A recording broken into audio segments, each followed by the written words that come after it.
राऊत साहेब, सर्व संविधानिक अधिकारी, अध्यापक, प्राध्यापिका आणि विद्यार्थी मित्रांनो, विद्यापीठ वाचत आहे यासाठी खरं तर आपण एकत्र जमलेलो आहोत। एक 10 मिनिटं आपण शांततेने पुस्तक वाचणार आहोत, तर 10 ते 15 मिनिटांनंतर अंधार पडणार आहे याची जाणीव असल्यानं मी जास्त न बोलता आता जे आपल्याला पाहुणे म्हणून तिथे लाभलेले आहेत आदरणीय जिल्हाधिकारी, रोज सरांच्या गाडीमध्ये 2 पुस्तकं असतात।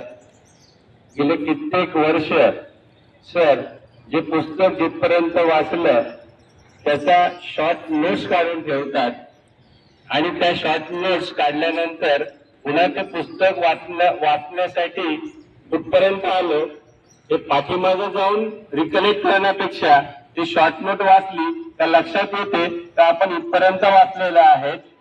इतका अशा रीतीनं हा उपक्रम सातत्यानं कितीतरी वर्ष राबवत असल्यामुळे आदरणीय राऊत साहेब जिल्हाधिकारी या पदावरती बसलेले आहेत, हे प्रामुख्याने लक्षात ठेवावं।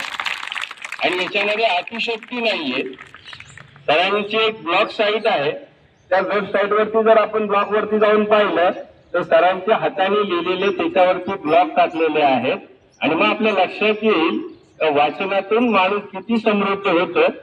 आणि वाचन संकल्प महाराष्ट्राचा याच्यासाठी मला वाटतं जिल्हाधिकारी झाल्यानंतर सुद्धा हा उपक्रम जपणं या सगळ्या त्यांच्या धकाधकीच्या जीवनातलं फार महत्वाचं आहे।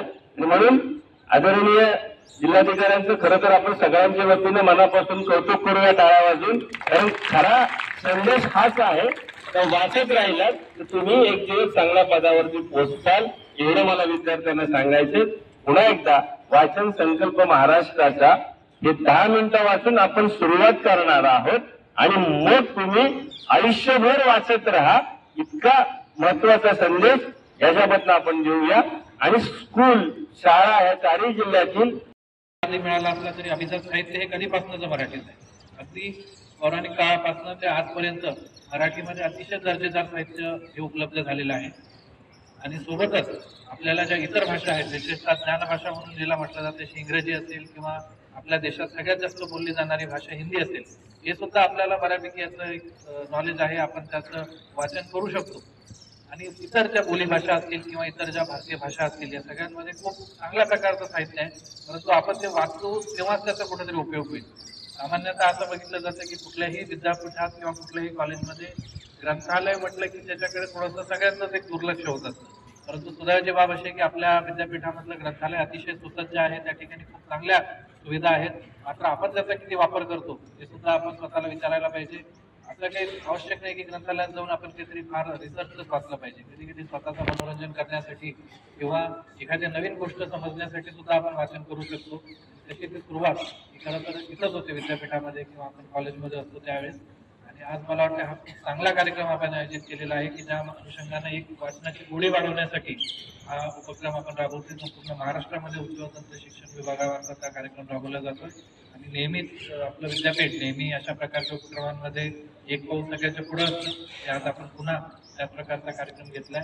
त्याचबरोबर कुलगुरू सरांच्या मार्गदर्शनाखाली हाच कार्यक्रम जिल्ह्यातल्या शाळांसाठी सुद्धा आपण आता विस्तारित करू आणि आगामी 3 महिन्यांसाठी शाळांमध्ये सुद्धा वाचनाची गोडी वाढावी यासाठी ग्रंथालयांना भेटी असतील किंवा शिक्षकांच्या मार्फत पुस्तकांचं अभिवाचन असेल, ते पुस्तकांवर चर्चा असेल, अशा प्रकारचे उपक्रम आपण घेऊ। त्यामध्ये शिक्षण विद्यापीठाचे सन्माननीय कुलगुरू डॉक्टर शास्त्रकर, त्याचप्रमाणे सर्व उपस्थित इतर आपल्या विद्यापीठाचे सर्व वरिष्ठ अधिकारी, सर्व अधिष्ठाता, सर्व शिक्षकवृंद, ज्यांच्यासाठी आता कार्यक्रम आयोजित करण्यात आला आहे, असे आमचे सगळे विद्यार्थी बांधव आणि सर्व इतर उपस्थित सगळ्यांचं मी या ठिकाणी स्वागत करतो।